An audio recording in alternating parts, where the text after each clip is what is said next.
जय जगन्नाथ बंधुगण आसंता 9 अगस्ट 2025 तारिख रे सारा भारत वर्ष रे राखी पूर्णिमा बा रक्षाबंधन पर्व पालन करा जिवो।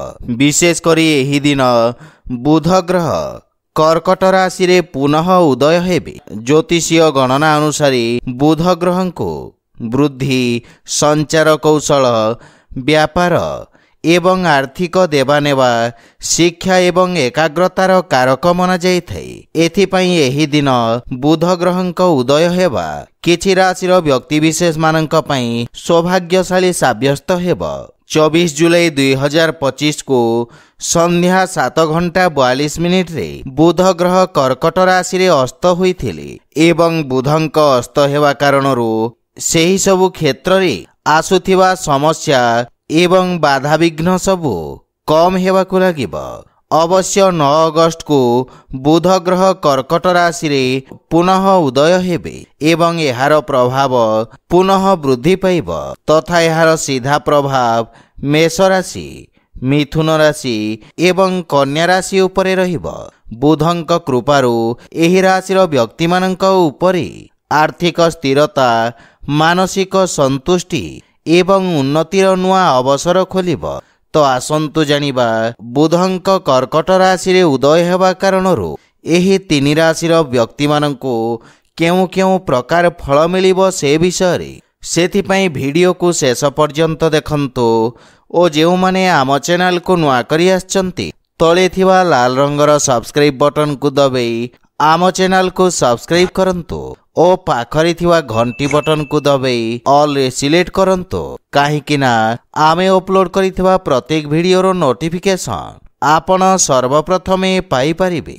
बंधुगण मेष राशि रे बुध ग्रह चतुर्थ भाव रे उदय हेबे तथा यही भाव शिक्षा तथा मनर शांतिर भाव होइथाय। सेथिपाई मेष राशिर व्यक्ति मानंकु पारिवारिक वातावरण रे सुखद परिवर्तन देखिबाकू मिलिब। गृहर जे कोनोसी प्रकार समस्या समाधान करिबारे आपण सफल हेबे। विद्यार्थी छात्र छात्री मानंक एकाग्रता वृद्धि पाइब एवं शिक्षा क्षेत्र रे उत्तम सफलता अर्जन करिवे। भूमि और भवन संबंधित निर्णय आपणक पई लाभदायक सिद्ध हेब तथा विशेष करी गृह रे संतोष, मन रे स्थिरता और शिक्षा क्षेत्र रे सफलता प्राप्ति हेब। मिथुन राशि बुध ग्रह मिथुन राशि पई एक शुभ ग्रह अटंती एवं द्वितीय भाव रे उदय हेबे जहा फल रे आर्थिक स्थिति, वाणी एवं परिवार संबंधित सुखद समाचार प्राप्ति हेब एवं यही अवधि रे आर्थिक लाभर प्रबल संभावना रही। पुराना निवेश आपणक पई लाभदायक हेब। जे कोनोसी प्रकार पारिवारिक विवाद समाधान हेबा सहित पारिवारिक संबंध आहुरी मजबूत हेबाकू लागिब। विद्यार्थी छात्र छात्री मानक पई उच्च शिक्षार मार्ग प्रशस्त हेब एवं आपणक वाणीर प्रभाव वृद्धि पाइब। समाज क्षेत्र रे आपणक मान सम्मान वृद्धि पाइब।